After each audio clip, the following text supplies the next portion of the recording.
across the Midwest and Northeast following a weekend that saw parts of Virginia and Maryland impacted. Ginger is here tracking it all, including the new dangers right now, Ginger? Yes, flash flood emergencies were happening in central Illinois this morning, Robin. 5 to 8 inches of rain, and now St. Louis in a flash flood warning. 2-inch per hour rainfall rates, really going to impact your morning commute.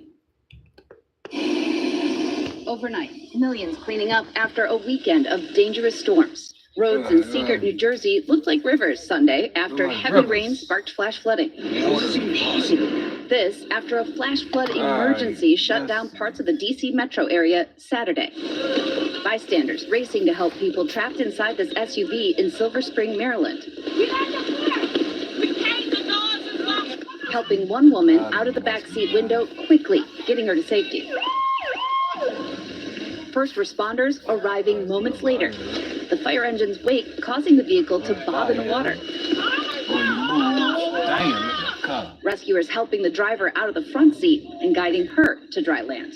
Scenes like this playing out around Montgomery County. Rescuers working around the clock to help save stranded drivers after more than 3 inches of rain fell fast. In the Northeast, a few dozen damaging wind and hail reports like this in Cumberland, Maine. And in the Midwest, 8 million people under a flood watch as heavy rain moves across the region this morning.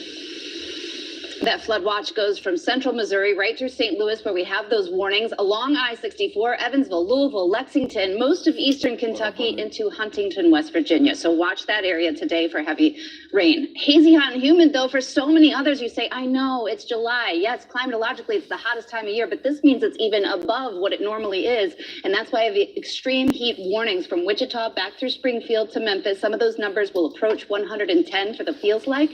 And we're going to see this slide to the east by the end of the week and get here. So we will be warming up here. The first couple days of the week here in the Northeast are relatively refreshing in comparison. Wow, all those hundreds on the board. Yeah. Looks, wow. All right, thank you so much for that. Ginger, we're going to turn now to breaking news overnight. An urgent search and rescue operation is underway after a deadly Air Force training jet crash. Our chief international correspondent, James Longman, is here tracking the latest from Bangladesh.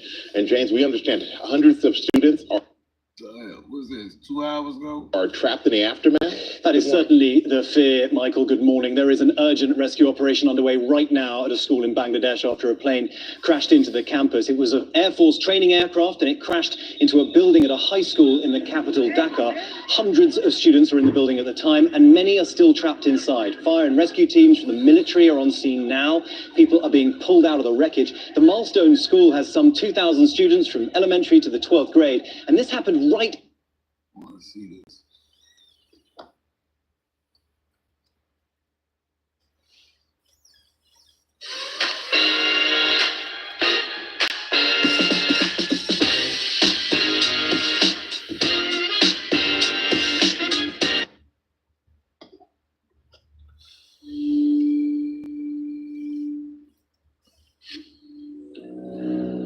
I was assigned to the New York FBI office from 1972 to 1983. I liked New York because it didn't feel like a bureaucracy. It felt more like a bunch of people who had kind of formed their own system of how things operate. So it was around 1976 that I met Donald Trump for the first time. It was a direct request from the Miami FBI office to ask if I could conduct an interview of Donald Trump regarding an interest that they believe he had in purchasing the Fontainebleau Hotel in Miami Beach. The Fontainebleau had long had the reputation of being owned or run by the mob. That means that the hotel may be by name owned by someone, but part of it would be organized crime that may be running the operation. I asked him straightforward. I said, Mr. Trump, here's what we've heard. We understand that you have an interest in purchasing in some way, either financing or representing to be an owner for the Fontainebleau Hotel. And to that question, he said, well, I looked at it, but I decided, he said, not to go forward with it. If I wasn't working with the mob and someone asked me if I was, I'd have maybe more of an exclamation in my response as to, why were you asking me that question? I would say, in retrospect, I regret that I did not open at least a preliminary inquiry into Donald Trump at that time. I think he somehow skated on us, for several years.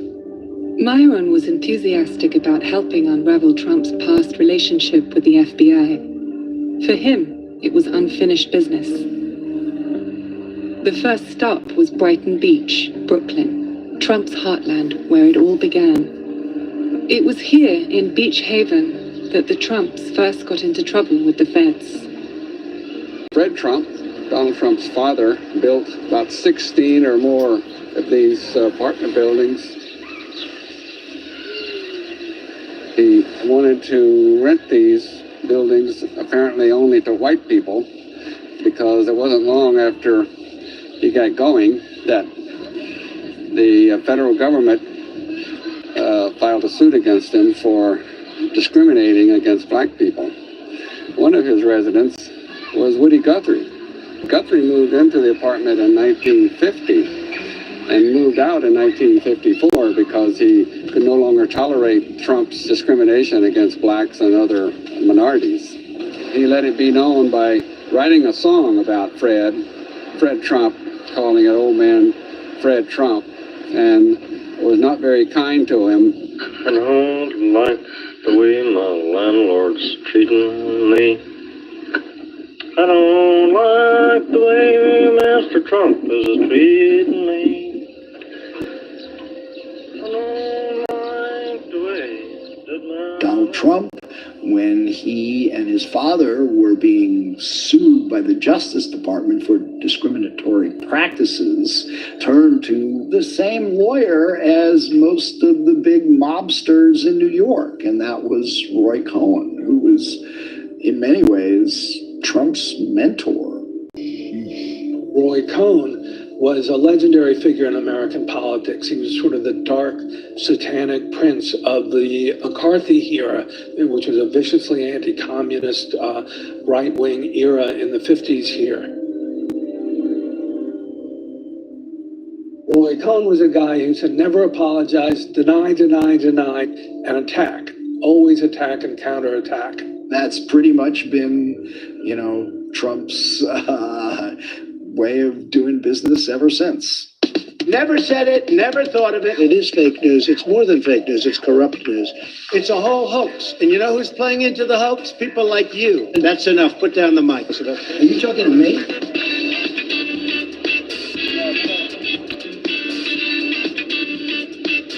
In the late 1970s, New York was bankrupt. It was taken over by Wall Street financiers. Trump became the providential young man that they sponsored to turn it into a paradise for the rich. Using his father's capital, Trump portrayed himself as the savior of the Big Apple. I had a great faith in New York. Primarily our purchases have been in New York, and about 5 years ago, New York was not considered very hot, and cities in general weren't considered too hot.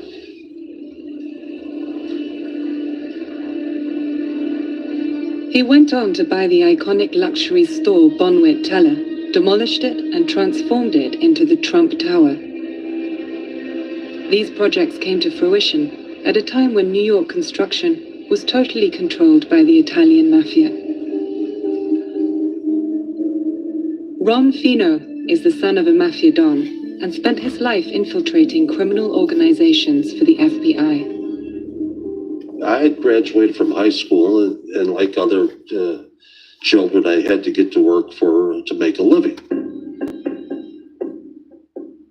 My father brought me to Freddie Rendaccio. Freddie was the underboss to Magadino at the time, and Freddie arranged for me to become a member of the Labor's Local 210. And then I started realizing how powerful the mob was and how they controlled labor unions in the Western New York area. Trump clearly had very, very few alternatives to dealing with the mob and getting his projects built. You could say he couldn't have gotten his projects built without the mob. That's the way it was in New York at that time. Have you ever knowingly done business with what I like to call organized crime? I have met on occasion a few of those people. They happen to be very nice people. You just don't want to owe them money. Yeah, I understand. Don't owe them money. I've heard of Donald Trump being a friend on a number of occasions from different mobsters. Yes, he was a friend. Trump was hip deep in mobsters. He even said during a panel discussion once years ago that he didn't want cameras filming him in his office because mobsters came into his office and they didn't want any damn cameras around. In the early 80s, Walter Stowe, a colleague of Myron from the New York office, working on organized crime, became very close to Donald Trump. During the time you and I were in the New York office, there were so many major cases going on that you weren't intimidated by taking on big cases. It was fun. We ready? Yeah. Yeah. Walter Stowe ran a high-level informant, Dan Sullivan. Dan was a Trump advisor and his go-between with the mafia. I was in touch with Sullivan on a pretty regular basis, and periodically he would introduce me to people who the FBI might have an interest in. He said, there's a guy I want you to meet in town. He's a developer. His name is Donald Trump. Sullivan explained that Trump was thinking about getting involved in the casino industry in Atlantic City, and that Sullivan, thought it would be a good idea if Trump had contact with the FBI. So I agreed to meet with Trump, and FBI organized crime supervisor named Damon Taylor and myself met with Dan Sullivan and now President Trump in his office, and we talked to him about his plans on getting involved in Atlantic City in the casino industry. And in my recollection of the meeting is both Damon and I said, you really need to be careful if you're going to get involved down there.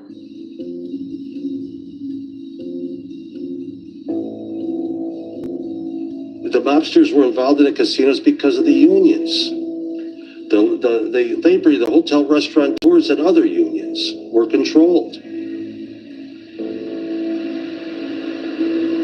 To build a casino, Trump had to undergo a thorough investigation by the New Jersey Gaming Commission. Despite his known ties to the mob, he was granted a license in record time.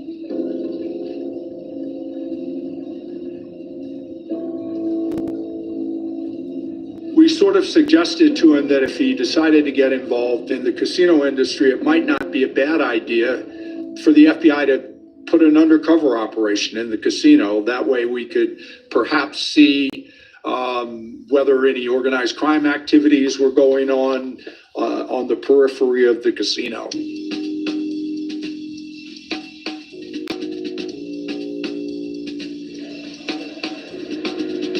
Years after being propositioned by the mob to take over the Fontainebleau, Trump finally entered the world of casinos. Anybody who owns hotels is going to be an interesting person for the FBI to know, and somebody who obviously has the international connections and business relationships that somebody like Donald Trump has, I'm sure would be of interest to the FBI. Furthermore, according to my sources, Trump was considered a friendly source to the FBI, that he cultivated FBI people. And that's, well-known behavior by people who swim in dangerous waters. They want to have a get-out-of-jail card.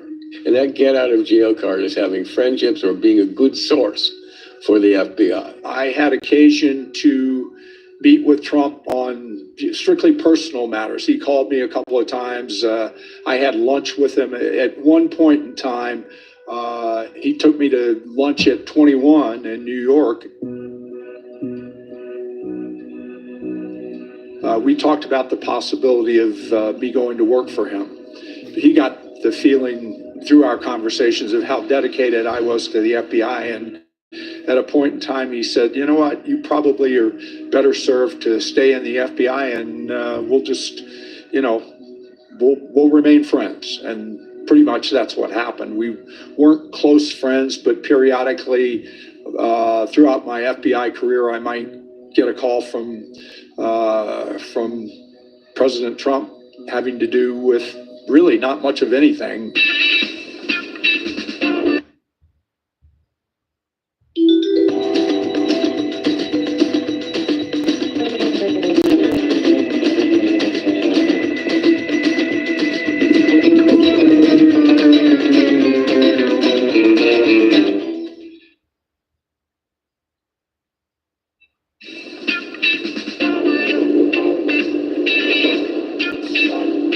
I left New York in 1983, and I continued to have periodic conversations with him over the years.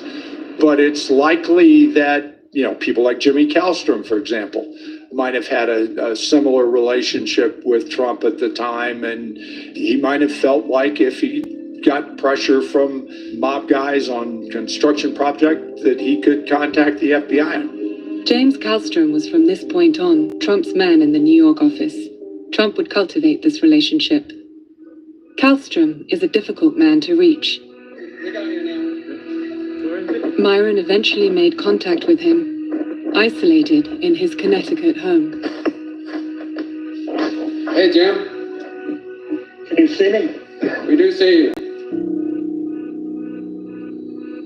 We have to build a whole series of capabilities that were not existent. I was involved in that very thing, in upgrading the technical capabilities and building from scratch the surveillance capabilities. And we went from virtually nothing to 12 surveillance squads in the New York office. We were incredibly successful. Kallstrom was one of the most powerful men in New York, supervising all the major investigations for over 2 decades. The location of the United Nations there, an international city, high-level crime, expanded Kallstrom's responsibility to virtually every building, every apartment building, every commercial building in Manhattan. That gave Kallstrom a unique and broad responsibility that no other agent in the FBI anywhere else would have had. In the last 4, 5, 6 years, there have been more convictions, more imprisonments, and more damage done to the structure of organized crime in America than ever before in our history. The mafia was soon forced into retreat by Rudy Giuliani, U.S. Attorney for the Southern District of New York, from 1983 until 1989.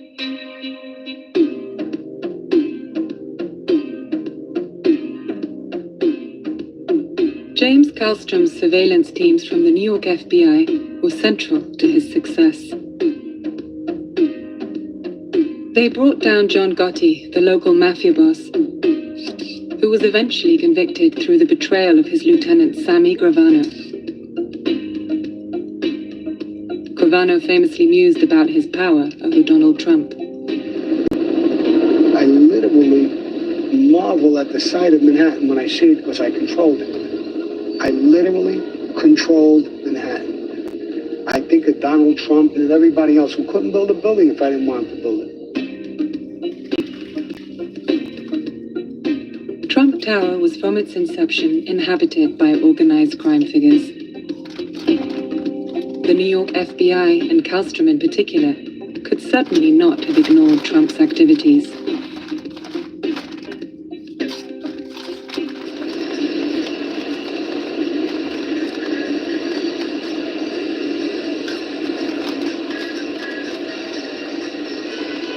Trump, in search of cash for his real estate empire, turned to the Russians. Through successive waves of immigration, they had transformed Trump's heartland in Brooklyn into their homeland. Brighton Beach was now home to a cash-rich Russian mob, protected by the Italians. Now, the Russian mob, when they moved in, they really didn't start moving in immediately. They came in gradually from Brighton Beach and the other areas. And yes, there were relationships. There were relationships, and they developed them because the Russians had access to cash.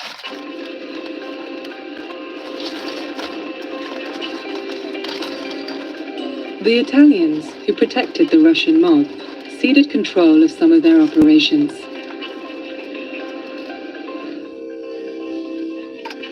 They made a deal with David Bogadin, a Russian mob boss, to run one of their favorite scams for a commission.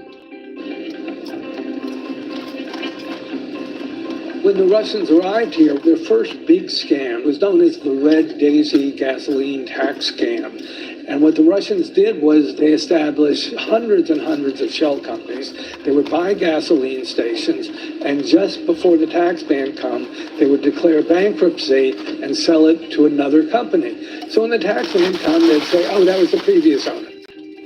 And they did this, they started in New York, where they were skimming about $1 billion a year. In the 80s, that was an awful lot of money. And they spread to one state after another doing the same thing. And at a certain point, they had so much money that they had to launder it.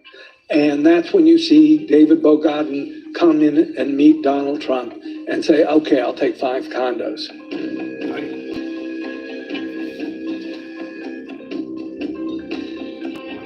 Trump liked to deal with gangsters. I mean, it's really good to sell to gangsters because they'll pay top dollar and they're not going to sue you.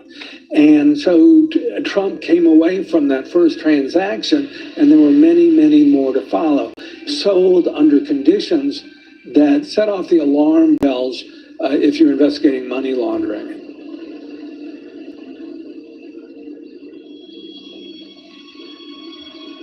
So if I have $10 million I made from selling cocaine, I could just put it on the table, and we can use the ABC corporation or LLC, some anonymous corporation, to buy these. And when I need to sell it, I can sell it. And if anyone asks me where I got the money from, I say, well, I sold my condo. So the money has become clean that way. Jim Moody is a longtime friend of mine, a former FBI agent. Jim and I served in the same office in New York City in the early 1980s. In the FBI, you have to have a nexus for conducting an investigation. It's a federal violation within our jurisdiction. What was the nexus when you weren't hearing anything about it? So he's getting away with it. And the city wasn't telling us about it. IRS didn't know anything about it either, I'm sure. So his condo, that Trump Tower, was set up perfectly for laundering money. Perfectly for laundering money. They could bring in all the cash they wanted and pay for it. And nobody would ever know who it was or where it came from. There's a legal concept known as intentional blindness, deliberate blindness. And if there's a pattern, you can prove deliberate blindness. And in this case, Trump did it at least 1,300 times. And I think it's one thing if he did it 2 or 3 times. 1,300, you might say, is a pattern. Oops, I laundered money again. Oops. I'll have to check next time. Oops, I did it again.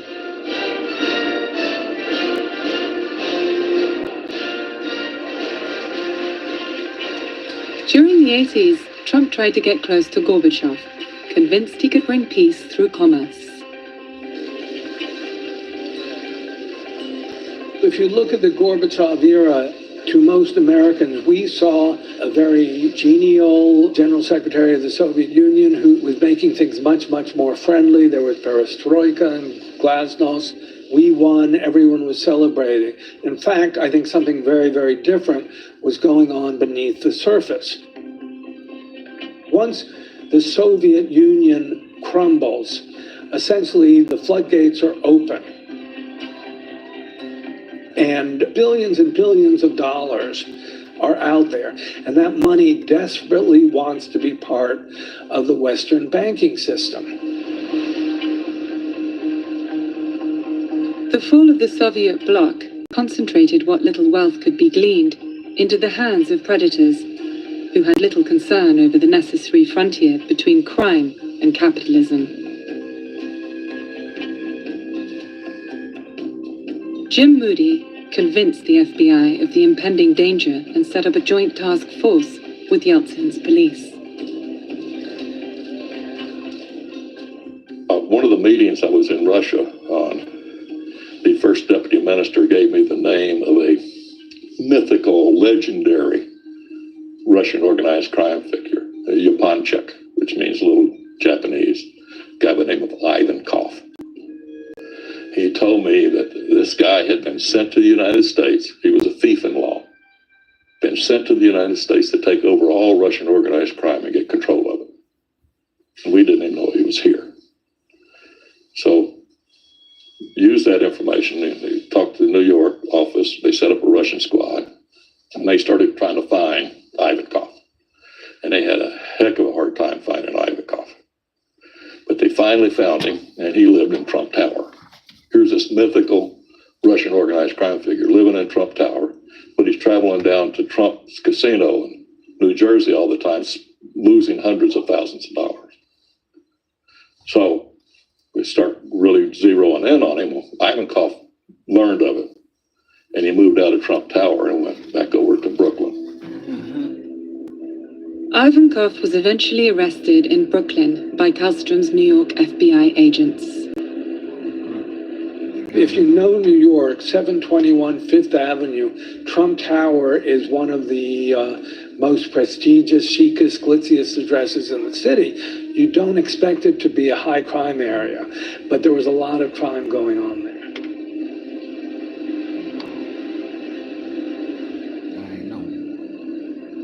There was a huge high-stakes gambling ring in one of the top floors, all but run by Russians, and it was busted by the FBI. I think it was 29 people were rounded up.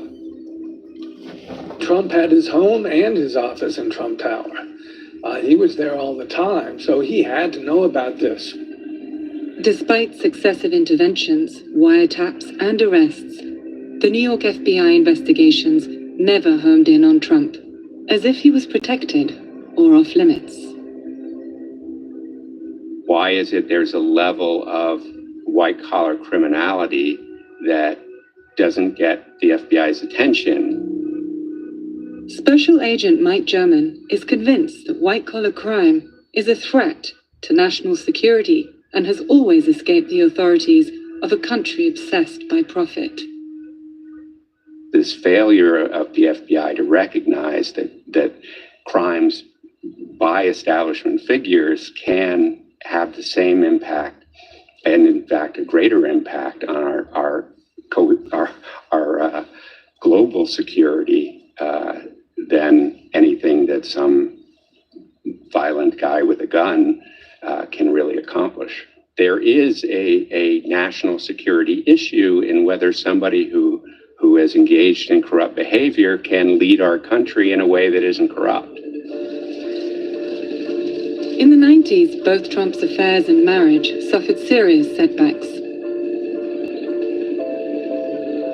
He divorced his first wife, Ivana, briefly married Marla Maples, his mistress, and generally spent a lot of time partying with his new best friend, Jeffrey Epstein. Bill and Hillary Clinton, who Trump was then close to, were in the White House, besieged by constant FBI investigations run by agents and a director, Louis Freeh, convinced of their moral depravity. In the 90s, the New York FBI was at the height of its power. People say we had an attitude, but we had an attitude of winning. We had an attitude of doing the right thing, and not just there for the paycheck, which wasn't that great. That's here could get you to a live show right here. That MGM. Download and play. This nigga just, we got a whole story about this nigga. Hold on, we gonna have to take a pause. Pause that, ooh. What's that? Slight forward dark adventure. Slice. You put on there 9 months ago. You can check that out there. Let's see. Slice. Slice. All right. Hold on. Take a minute. They was getting into it. Shoosh. Let me come back to you. Stop right there. Come to back to you. Let me check this out first. Ooh. When they gave the story, they gave the story.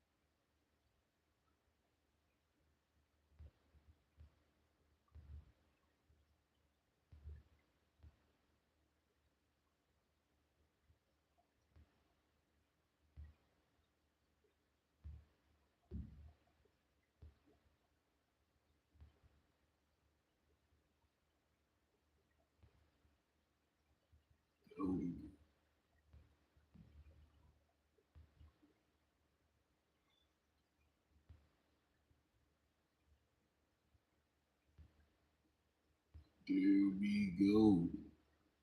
Man, all you moves, man, make sure you subscribe to the channel, hit them likes. Please, it don't cost you nothing. Just like, whatever you like, comment, whatever it is the case may be. We're talking about Trump today. We're going back in time with Trump. Trump has a history, man. Like this dog. I mean, that nigga got a history. Boy, yeah. It's like they opening up some history out this motherfucker. You know what I'm saying? They open up a can of whoop ass. They look back at the FBI files on this nigga. They coming back with the files of them. He dealt with the Russians and such and such and such and such and such and such, and the Epstein and the Hillary Clinton and whoo, they was with the mob. Y'all was getting money from the mob. They was getting money from the mob. It was the mafia. M-O-B. You know what I'm saying? It was M-O-B. I guess that's what Tupac, Biggie, and all the rappers got all that mafia stage up in them, you know what I'm saying? Yeah, this is what they talking about. He was with the motherfucking Russian mafia for real. He was dealing with the Russian mafia. Yeah, he dealing with the Russian mafia. That's why he probably think he owed Putin a friendship. Because he was dealing with the Russian mafia. Damn. Out of knowing all that, we trying to figure out 14. We trying to figure out how the hell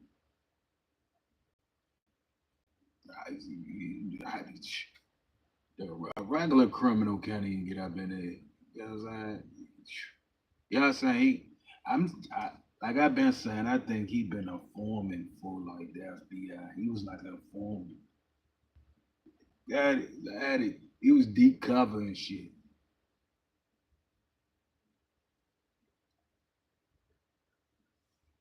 Put Trump in there, he'll find out. He getting old now, he can't do that shit no more. Like, you can't do that shit, you get this old. You see, where we at? Get that old, you can't. As I said, 4 years, boy, your whole life coming out. This 4 years, man.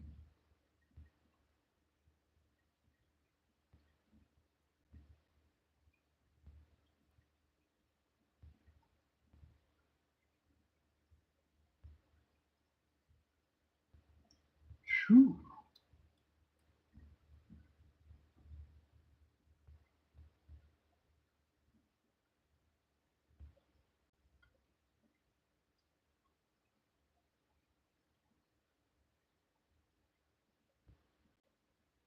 Hold on, let me get back to it.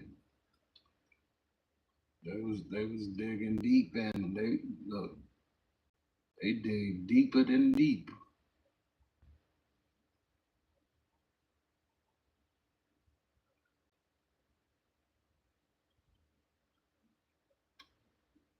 Where we at? Where we at?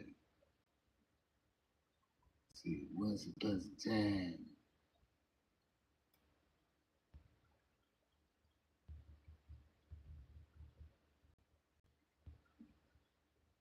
Once upon a time, Trump was in the mafia.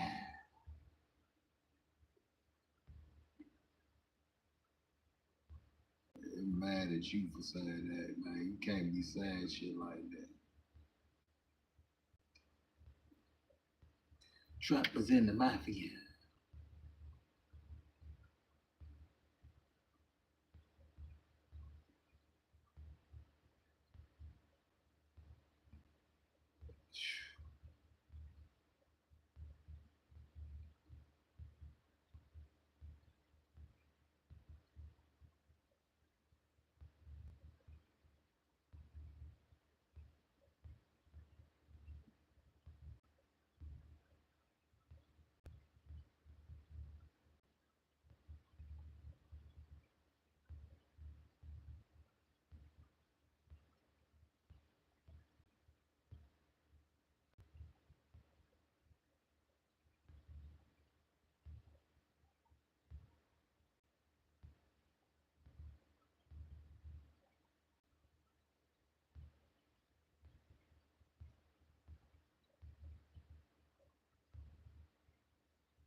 Too late to turn on, I'm trying to find. Too late. See, I don't like sitting.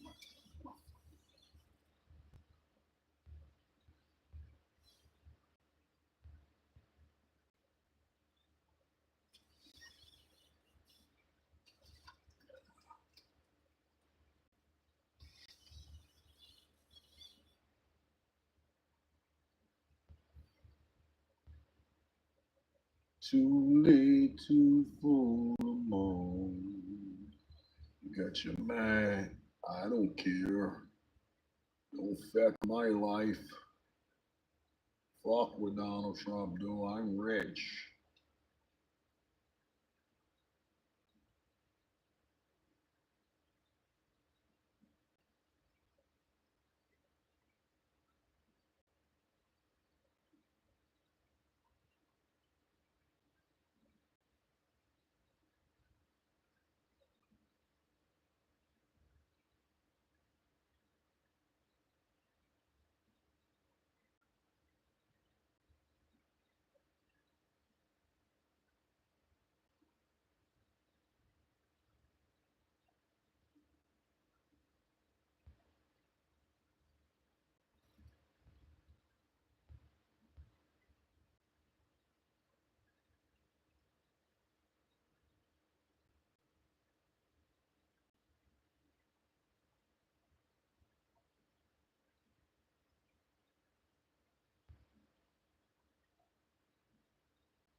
Sorry about that.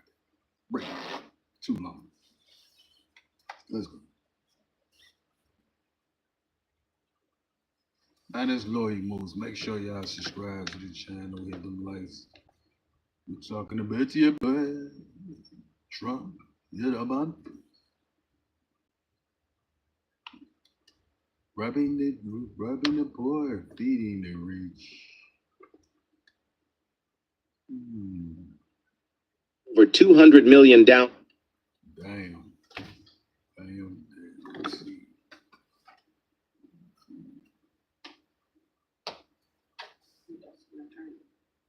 No.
Its prerogatives.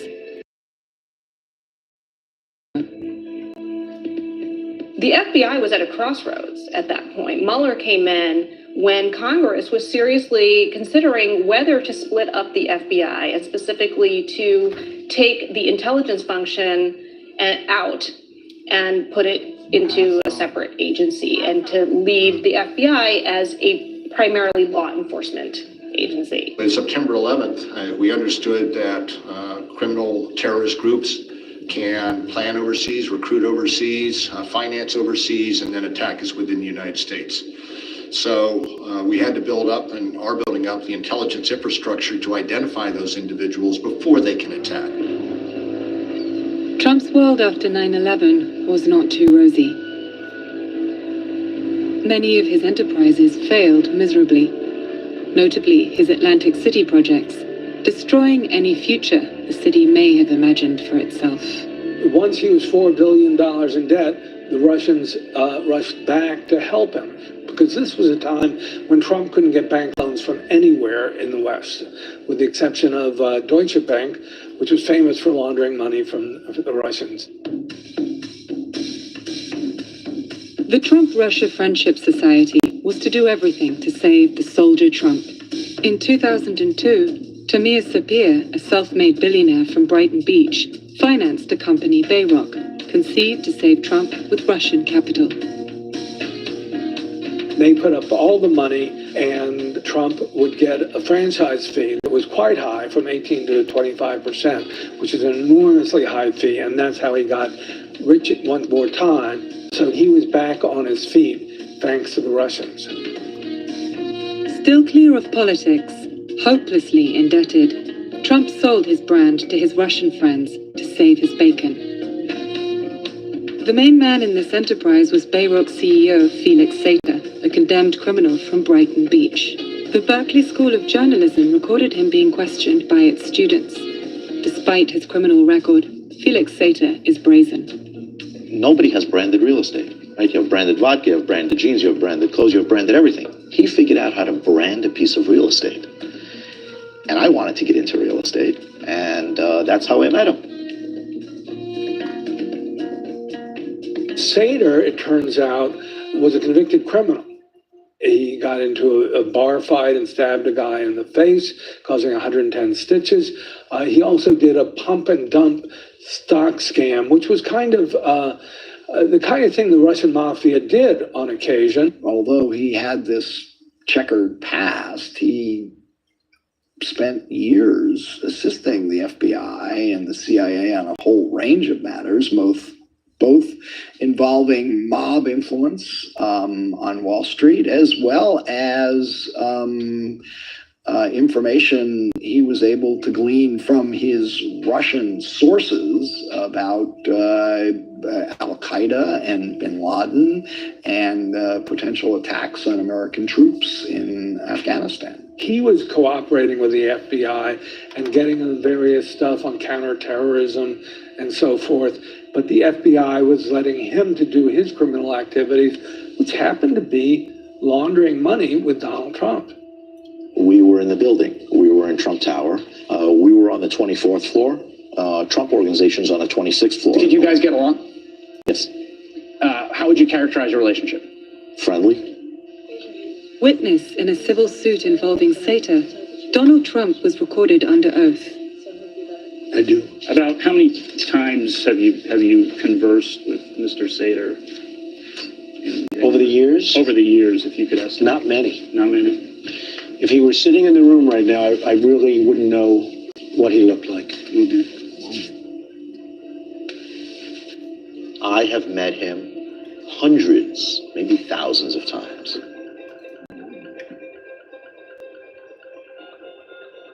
Trump wanted to build a tower in Moscow. He needed help. Enter another character from Trump's heartland. Felix Sater had a childhood friend, Michael Cohen. Michael Cohen was to help Trump in his expansion into Russia. They were aiming for the Kremlin. Trump began finagling with the Russians to perhaps build a hotel in Russia, in which we now know from his former consigliere, Michael Cohen, he was offering Putin himself perhaps the top floor of a Moscow hotel if he could build the Trump Moscow. It was a way to get the ultimate green light he wanted and needed for his business deal. At least from Trump's perspective, he sees this as you go to the top guy, you get him on board, your business deal will go through. You know, I was in Moscow a couple of months ago. I owned the Miss Universe pageant, and they treated me so great. Putin even sent me a present, beautiful present with a beautiful note. I spoke to all of his people. What happened with that Trump Tower deal he was hoping to get in Moscow at the end of 2013 is that in February 2014, Putin decides to annex Crimea. That's when the Russians intervene. That's when sanctions shortly thereafter get imposed by the United States and the European Union. And one of the sanctioned entities was going to be one of the financial institutions, the VTB Bank, that was going to finance Trump's tower deal.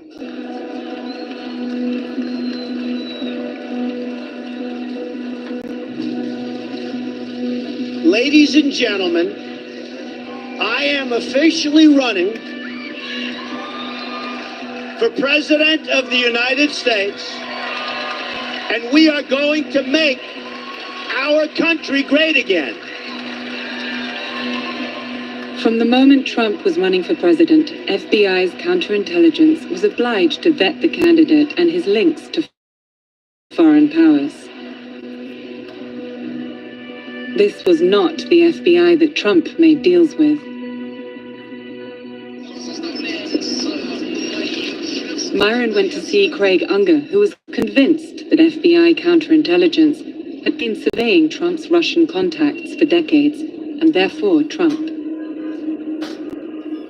A little before the Russian mafia really came in here, their store on Lower Fifth Avenue near the Flatiron Building, it was called the Joy Ludd Electronics, and it was owned or co-owned by a man named Semyon Kislin. Здравствуйте. Меня зовут Сэм Кислин. Я американский бизнесмен. And Kislin, who turned out to be a long time associate of Donald Trump's for more than 40 years, was, according to my sources, part of the KGB. And the electronic store was said to be a KGB front. KGB's outreach to Trump. Right. Trump's contacts with dubious organized crime figures connect intelligence created a dangerous breach that an opportunistic Russian adversary could easily exploit. The Russian mafia is effectively an arm of Russian intelligence. It was of the KGB. I interviewed Oleg Kalugin, who had been head of counterintelligence for the KGB, and when I asked him about the mafia, he said, "Oh, that's just another branch of the KGB."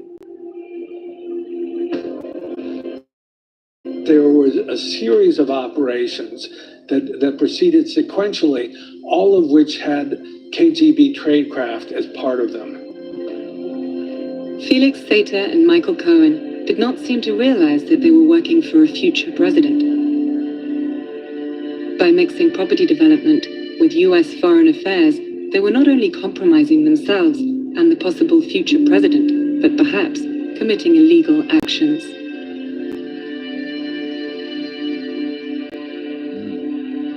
An email from Felix Sater was sent to Michael Cohen, Trump's lawyer, in November 2015. "I will get Putin on this program and we will get Donald elected. Buddy, our boy can become president." Trump invited the Russians to help him publicly in the campaign. And he clearly did everything he could to deflect from what the Russians were up to. His actions, his public statements gave Vladimir Putin cover to conduct the kind of attack on American democracy that unfolded. Russia was trying to attack these fundamental democratic values and processes by pitting Americans against each other, right? By essentially trying to destroy the social trust that binds the democratic social fabric. It was never important to the Kremlin who actually won the elections. It simply sought to sow discord and destroy confidence in democratic institutions. Goals they shared with Donald Trump. In that sense, one can say Trump aided and abetted a conspiracy by the Russian government to interfere in our elections. Just a lot. Let's come back. Let's take a break.